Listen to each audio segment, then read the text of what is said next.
Do you know what is killing more marriages today than cheating, money, or in-laws?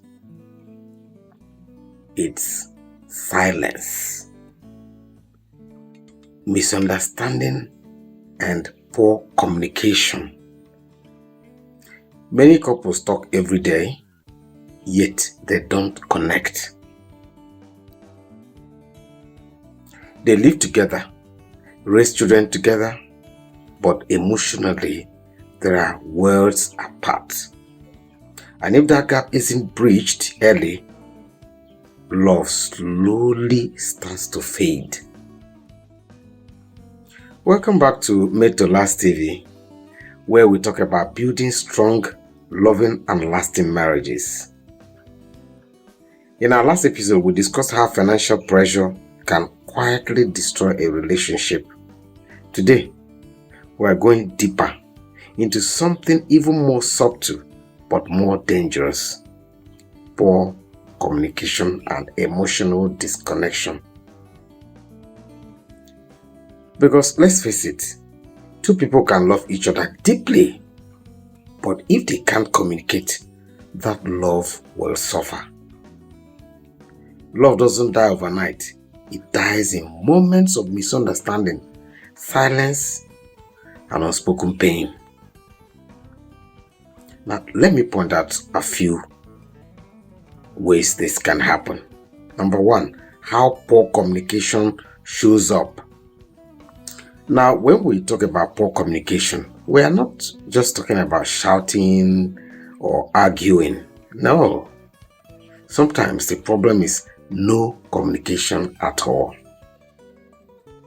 It's when you stop sharing how you really feel as a couple. When "I am fine" becomes your default answer, even when you are not. When small issues build up because nobody wants to be the first to talk. Many couples speak to each other, but they don't listen. One talks to defend, the other talks to win. And before long, every conversation turns into a competition, not a connection that it is supposed to be. Then emotional disconnection begins when communication becomes mechanical. That is, when you are living together physically, but emotionally, you are drifting apart. The second point is, number two, why poor communication is so dangerous. Poor communication is like termites. You may not see the damage at first, but it's eating away at the foundation of your marriage. If you know about termites, in fact, while growing up, I've seen a building where the roof collapsed. And by the time people checked, they saw that the wood used in roofing that house had been eaten up by termites completely. I'd even seen a tree, a dry tree that termite ate, and nobody knew what was happening until the dry tree fell and they saw thousands of termites inside it. I've seen shade that was brought down completely because of termites. This is exactly what happens to marriage when communication is poor. When couples stop talking honestly, they start assuming, and assumptions can lead to resentment. Resentment leads to bitterness, and bitterness kills affection. Because when you don't speak, how do you expect someone to understand? The next thing is to assume that this is what he intends to do, or this is what she intends to do. And such assumption is very, very deadly. You can't solve what you refuse to talk about. You can't heal what you keep hiding. When communication breaks down, trust, intimacy, and friendship all start to fade. That's why many couples say things like, "I don't even know we are married anymore." It's not that the person has changed overnight. No. It's that you people have stopped connecting over time.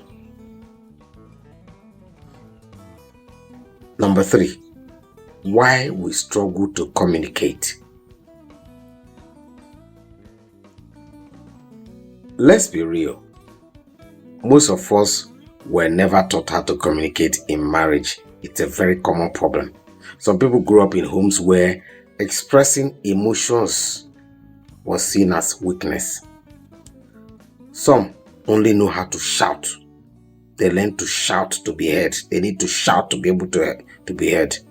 Then others learn to stay quiet to avoid trouble, because the home where they're coming from, they were taught that they are to be seen and not to be heard. And in order to avoid trouble, you have to keep quiet. That's the background where they're coming from. And boom, you're married. And then carrying those patterns into your new homes. That's where the first problem usually starts from. So when two people with different communication styles come together, one, could be loud, another one could be quiet, one is expressive, another one is withdrawn. Misunderstandings become almost automatic. It's unavoidable at this point. But communication is not about talking the same way. It's about learning to understand each other's way of talking. Very important. Knowing that you may be coming from different backgrounds and with different communication styles, you must learn how to communicate. You must learn how each other speaks or talks, and then how to adjust so that you can communicate effectively. Number 4 point is how to rebuild healthy communication. Here are some practical steps that I want to give you now that can transform how you and your spouse communicate. Please pay close attention to all the points. Point number 1 is listen to understand, not to respond. I say this all the time, whether on my social media posts on Facebook or I am making a video in my channel here. I say this again and again. When your spouse is talking, stop preparing your defense. Some people don't listen to understand. They listen to respond. So while one spouse is talking, the other one is busy preparing how to defend themselves or how to counter what he or she is saying. The advice here is just listen. Sometimes people don't want advice. They just want to feel heard. And until the person feels heard, he or she has not been heard. Take note of that. Until your spouse feels heard, he or she has not been heard. Then the second point is use calm words. Even when you are angry, tone of voice matters more than the grammar. The way you speak determines whether your partner opens up or shuts down. The next point is be honest but gentle. Say what you feel without attacking the other person. Instead of saying, you never listen, say something like, I feel hot when I'm trying to share and I feel unheard. The next point is check your timing. Don't raise heavy issues when your partner is stressed or distracted. Choose the right moment, not the loudest one. Let me explain this a little. Sometimes your spouse may have gone through a lot at work. He or she may have gone through traffic and is back home, exhausted. You want to take a shower, eat, and go to bed. And that is when you want to raise a very serious matter. It cannot work. And if he or she refuses to talk at that point, you look at it like a problem. He doesn't want to listen. No, check your timing. And the last point on this is reconnect emotionally.